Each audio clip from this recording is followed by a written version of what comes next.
Hey, what's up, y'all? This is Danny Fernandes, and you're at Popularity. Out of everyone that you worked on the album with, who taught you the most valuable lesson and what was it? Hmm. I'd have to say it was Ryan and Dan, who were a part of this boy group called Before Four, and they were just like very inspirational to me on this album. They just taught me to be myself, and they let me be myself, and it was just a pleasure to work with them. Can you describe how you approach your music? I think my music is very fun and easy to listen to. Um, the way I make music is I'm a dancer. I've been a dancer my whole entire life, and I make music that I can dance to, and I'm sure there's people who have the same taste in music as I do, and those people will be my fans. What would you say are your main key challenges during your creative process? Writing, because I mean, there's only so much you can write, and there's only so many words that I'm limited to because of the age and stuff that the kids who do listen to my music, and it's just like after you write so many songs, it's like what do you write about? Like only so much can happen in the short period of time where I am writing, and sometimes I get like a block. It's like you just start and you're like, okay, where am I going to go now, or how am I going to do this now? And I'd probably say writing is the challenge. Since you co-wrote most of the songs on your album, how important is it to you that people realize that you write too? It's very important. I mean, I don't want to be just a guy that gets up on stage and sings songs. I want people to recognize my talent. I can write. I literally co-wrote the whole entire album. Some of the songs I actually wrote by myself as well. And it feels good because the first album I didn't really get to do much because it was kind of like rushed. And there's a lot of me in this album. There's a lot of like personal experiences and stuff like that. So it was really fun. What would you say is the biggest thing that you learned about yourself throughout the creation process for the album? That I am really talented. I mean, sometimes I think to myself, it's like, how much can I do? And I think with this album, I really pushed myself to my limit, and I did all I can do, and I got a great album out of it.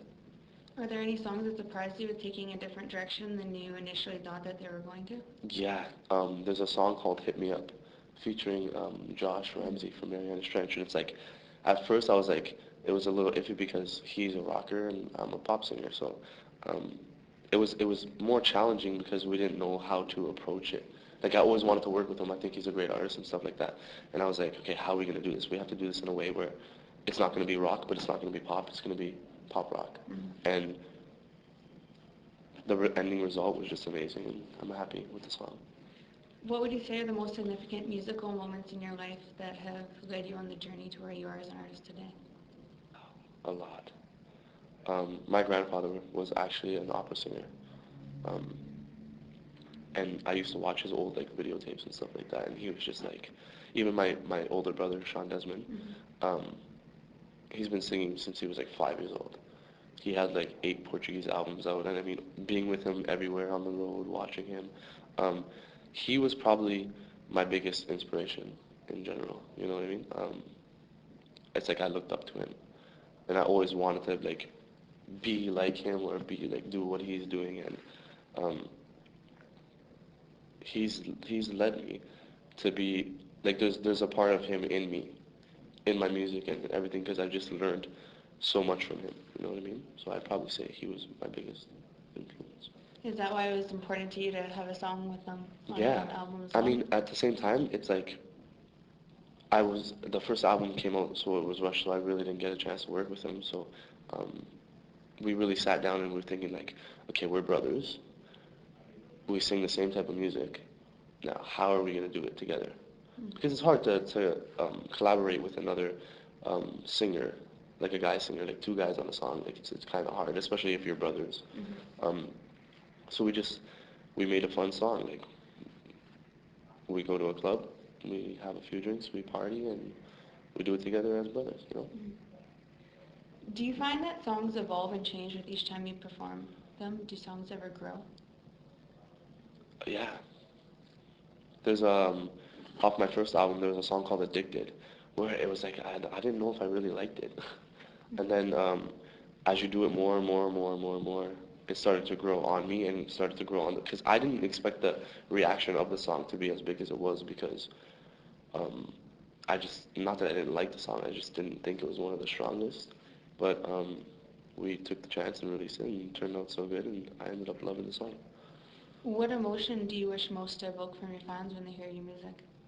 I just want them to be able to relate to it, because there's a lot of like, there's a song on my album now. It's titled Dreamcatcher. I actually wrote the whole song myself. It was about a girl I was with for like 4 years, and then I guess you know how it happens. You break up, and that inspired me to write this song. And there's a lot of people out there who can relate to breakups because I mean it happens to everybody. And like I want them to be like, okay, you know what, this kid is normal. He goes through heartache and he goes through a breakup, and he's just like us. I don't want people to think I'm any different than anybody else because I'm not, or any better than anybody else because I'm not. Because I go through the same thing other people go through too. You know. Mm-hmm. Can you describe your attraction to music? I Music is my life. Um, I've been listening to music since I was born. Um, it makes like if I'm in a certain mood, music makes me better. Like I'll just put my iPod on and I won't talk to anybody. I won't do anything. Just music takes everything away. It's like there's always one song out there for every mood that I have that just make me feel better. You know? Do you see making music as something that's magical? It is. It definitely is because it's like I make music. That's what I do. And there's like anybody who else makes music is like I look at these people like we do the same thing, so they feel the same way I do. Like music is like anybody can make a song, but when it's your own music and you're making it yourself, it's like it's magic. I mean, it's like it's not easy. Like to make music is like okay, there are certain things that go into it. You gotta make a beat, you gotta make the instrumental, you gotta write a melody to a song. Like it's like hard work, and then you gotta write the lyrics. It's like and then when you're finished, you're like, hey, I'd say it's magical. What do you do first, the lyrics or? No, usually the instrumental comes first, and then you go based on that. Like, so it'll be the instrumental, then you'll write like a melody, which it's the tune that holds the song. I'm sure you know what a melody is, and then you do the lyric. And What are your hopes for your music now? honestly, I don't have, I don't want to set any expectations or set myself like a bar. Um, I'm just doing music because I love to do music. So whether people like me or they don't like me, I'm going to continue to do music just because it's something that I like. And I don't want to be a doctor. I don't want to be a lawyer. I want to be a musician. And I'm just going to continue doing it. And hopefully people just love me. Success isn't the destination, it's the journey. What do you think of that statement? To be honest, I'm not even doing this for any success. I'm doing it for myself and for my love of music. That's a good statement.